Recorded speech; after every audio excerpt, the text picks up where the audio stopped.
Shalom sahabat BSJD yang terkasih dalam Tuhan kita Yesus Kristus dimanapun berada.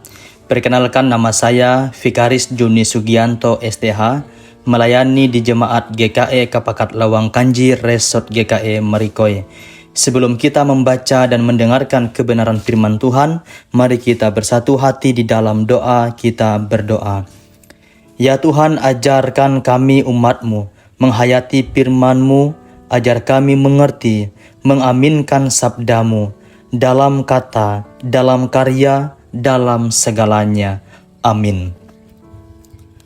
Nas yang menjadi dasar renungan kita pada hari ini tertulis dalam Maleakhi pasal yang kedua, ayat yang ke-10 sampai ayat yang ke-17, yang berkata demikian.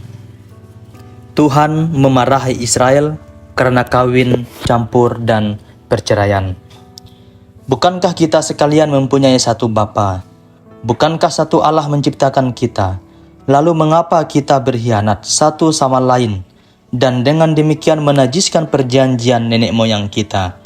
Yehuda berkhianat dan perbuatan keji dilakukan di Israel dan di Yerusalem, sebab Yehuda telah menajiskan tempat kudus yang dikasihi Tuhan dan telah menjadi suami anak perempuan Allah asing.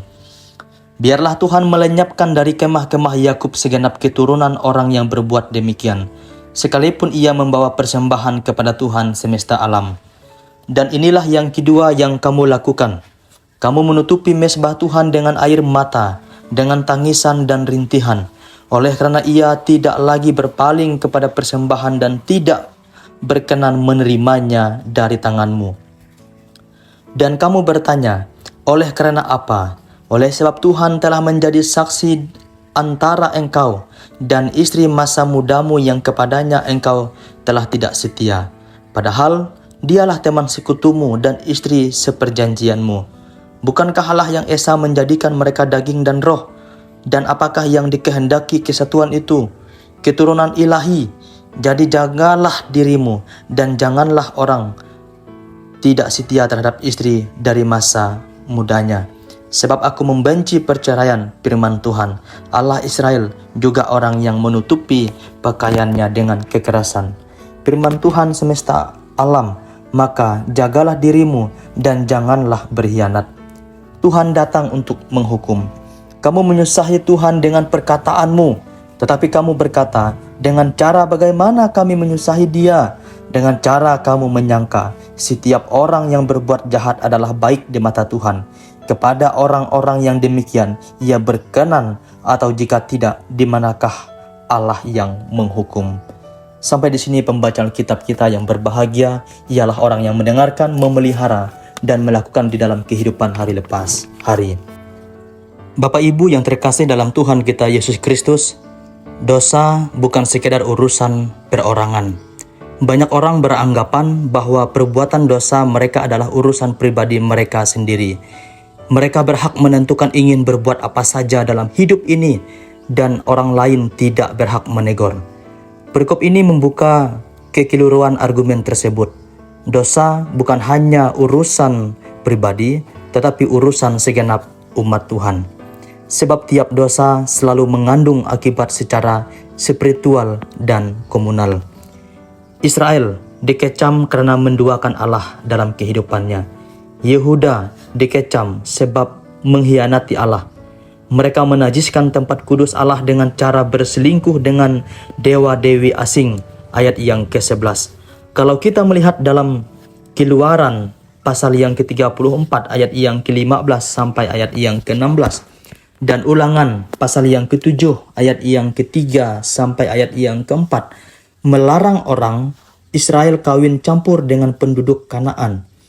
Tetapi dari ayat-ayat tersebut terlihat bahwa alasan Tuhan melarang kawin campur adalah supaya mereka tidak terjatuh pada penyembahan berhala yang dilakukan oleh penduduk Kanaan itu.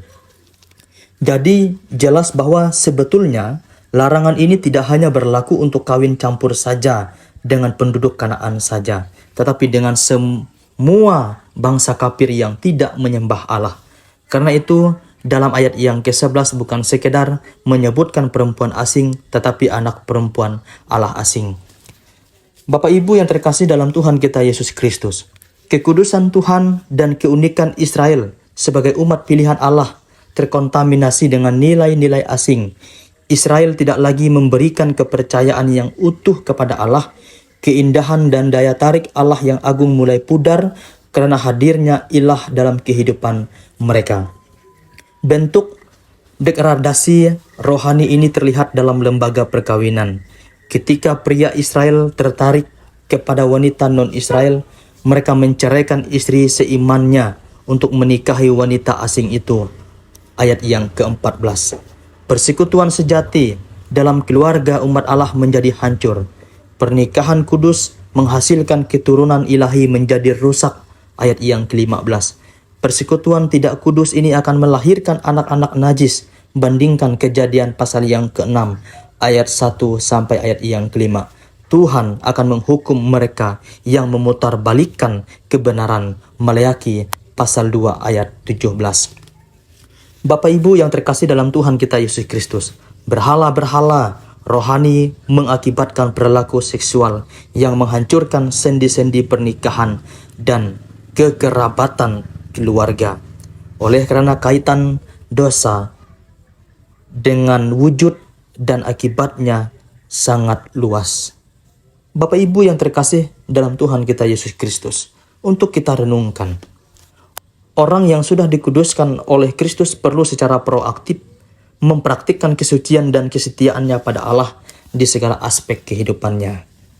Hal kedua yang perlu kita renungkan adalah tentang relasi suami istri. Bagian ini mengingatkan kembali dosa orang Yehuda yang menikah dengan perempuan-perempuan yang tidak takut akan Tuhan. Mengapa mereka mengagumi orang yang tidak layak dikagumi? Karena kekaguman mereka sendiri masih ada pada hal-hal yang remeh, bukan kepada hal-hal yang agung. Hal yang ketiga atau yang terakhir patut kita renungkan, juga masih dalam lingkup relasi suami istri, adalah kesetiaan kepada perjanjian. Bagaimana mungkin kita dapat menyatakan kesetiaan kita kepada pasangan kita, kepada pasangan kita pun tidak bisa kita pertahankan. Siapa yang tidak setia kepada pasangan, hendaklah kita sadar bahwa itu pemberontakan pada Allah atau dosa. Tidak tahukah kita betapa murka Tuhan dengan tingkah demikian? Oleh sebab itu, bertobatlah. Tinggalkan kehidupan yang penuh dengan kecemaran dan kembalilah pada Tuhan. Kiranya renungan ini dapat mengubah dan memotivasi bagi kita semua. Tuhan memberkati. Mari kita berdoa. Bapa dalam kerajaan surga, terima kasih atas firman-Mu yang baru saja kami dengar. Biarlah firman-Mu boleh berakar, bertumbuh dan berbuah di dalam kehidupan kami. Di dalam nama Tuhan Yesus Kristus kami berdoa dan mengucap syukur. Amin.